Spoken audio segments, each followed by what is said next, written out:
అతిలోక సుందరి శ్రీదేవి నట వారసురాలిగా ధడక్ చిత్రంతో బాలీవుడ్లో అడుగుపెట్టిన బ్యూటీ జాన్వీ కపూర్. ఇండస్ట్రీలో అడుగుపెట్టిన అతి తక్కువ కాలంలోనే స్టార్డమ్ సంపాదించుకున్న ఈ ముద్దుగుమ్మ సక్సెస్ ఫెయిల్యూర్లతో ఏమాత్రం సంబంధం లేకుండా హిందీ, తెలుగు భాషల్లో వరుస ఆఫర్లతో దూసుకుపోతోంది. టాలీవుడ్లోనూ తనదైన ముద్ర వేయాలని గట్టిగానే ప్రయత్నిస్తోంది. అయితే తెలుగులో ఆమె చేస్తున్న ప్రయాణం ఆశించినంత సాఫీగా సాగడం లేదు. తెలుగులో తన తొలి అడుగు కోసం జాన్వీ ఏరి కోరి ఎంచుకున్న ప్రాజెక్ట్ యంగ్ టైగర్ ఎన్టీఆర్ నటించిన దేవర. భారీ అంచనాల నడుమ విడుదలైన ఈ చిత్రంలో తంగం పాత్రలో కనిపించింది. ఈ సినిమాలో నటనకు ఆస్కారం ఉన్న సన్నివేశాల కంటే గ్లామర్ షోకే ఎక్కువ ప్రాధాన్యత ఇవ్వడంతో విమర్శల పాలైంది. ఆమె గ్లామర్పై సోషల్ మీడియాలో ఓ రేంజ్లో ట్రోలింగ్ నడిచింది. సినిమా ఆశించిన విజయం సాధించిన తంగం పాత్ర మాత్రం జాన్వీ కెరియర్కు పెద్దగా ప్లస్ కాలేదనే చెప్పాలి.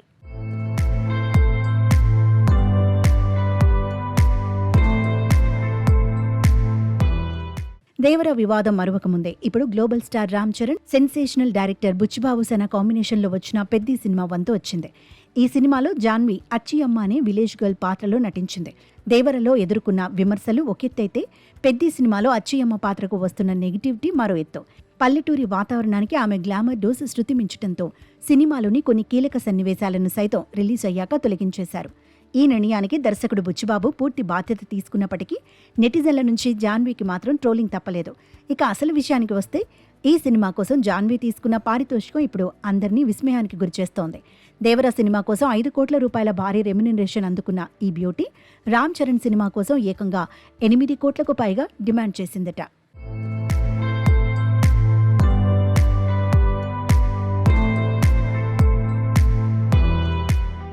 సినిమాలో అచ్చియమ్మ పాత్ర నిడివి చాలా తక్కువే ఉన్నప్పటికీ గట్టిగా 10 సన్నివేశాల్లో కూడా పూర్తిగా కనిపించని ఓ పాత్ర కోసం ఏకంగా 8 కోట్లు సమర్పించుకోవడంపై సోషల్ మీడియాలో తీవ్ర స్థాయిలోనే చర్చ జరుగుతోంది.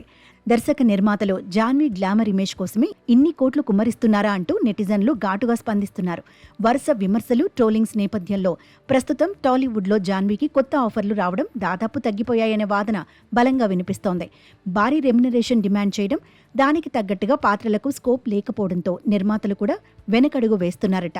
దీంతో తెలుగులో ప్రస్తుతానికి అవకాశాలు 0 స్థాయికి పడిపోవడంతో జాన్వీ తన దృష్టిని పూర్తిగా తిరిగి బాలీవుడ్ ప్రాజెక్టులపైనే మళ్లించనున్నట్లు తెలుస్తోంది.